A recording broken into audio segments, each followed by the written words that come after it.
Hi, I'm Joe Arnao, President of 2019 Cape and Island Association of Realtors. I'm here with Ryan Castle, CEO of the association. I just want to touch on base on what we did last week in Washington, D.C.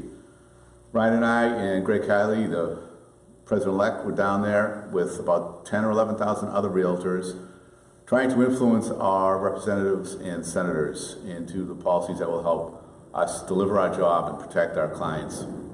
So many topics were discussed, but Ryan, what were the top three? Yeah, so when we met with Congressman Keating and then some other realtors also were with Senator Warren's staff and Senator Markey's staff and the rest of the congressmen from the state, we really hit on, one, these opportunity zones, these tax incentives in the distressed areas.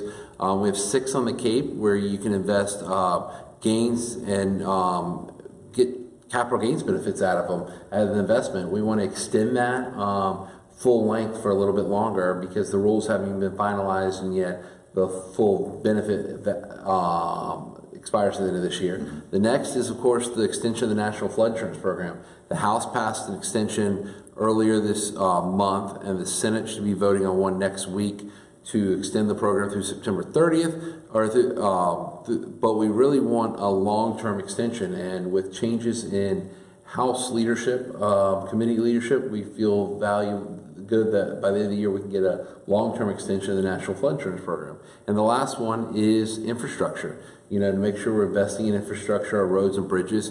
You know, obviously we need a new bridge to Cape Cod. One day the Army Corps of Engineers is going to tell us that no more trucks over the bridge, and what do we do to how to get goods on and off? So infrastructure investment to make sure we're investing also with the bridge to Cape Cod. Yeah, very important stuff. And what do we have an opportunity coming up to what else? What else was it? Any other topics? Yeah, I think one of the interesting things that there was a lot of talk, you and I were in some roundtables, was on photo manipulation and what's happening around the country with listing agents and their photos with photo manipulation and how a lot of it could violate the law, but also the code of ethics. What was your takeaway from that conversation? Yeah, it's a tricky one because we all want to make sure our photos look fantastic and try to sell our properties right up front. What you have to be careful is there has to be truth in all those photos, and you need to be careful if you're putting in walls or you're working with green grass when there's just dirt out there. You really need to make sure you're selling the property, enhancing it if you are, but enhance what's there. Do not put something there that's just fake, unless it's furniture.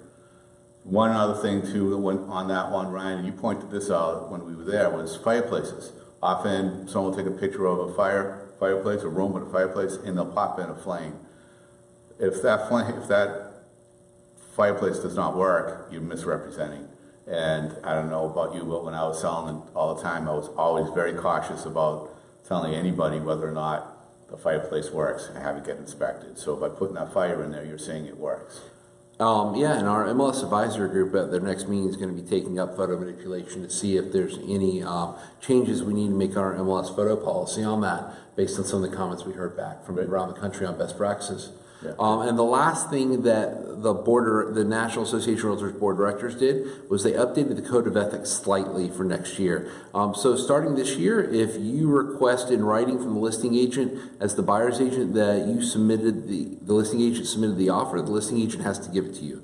They updated it slightly to say that the listing agent must provide that to the buyer's agent as soon as practically possible to give some timelines to when that response needs to happen. So look for that and the change to the Code of Ethics as we all work together.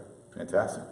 And so we were in D.C. What can everybody else do coming up? Yeah, so this week we had a lot of short-term rental workshops. So this past week, so take a look at all the new information regarding short-term rentals. But also we have June 12th, we have Realtor Day on Beacon Hill, where we're going to go talk to our legislators on Beacon Hill. And we have a lot going on up there between mandatory energy audits, real estate transfer taxes, taxes on real estate commissions. I'm just getting tired after that. But then, you know, family and parental leave issues, short-term rental taxes, the list goes on, right?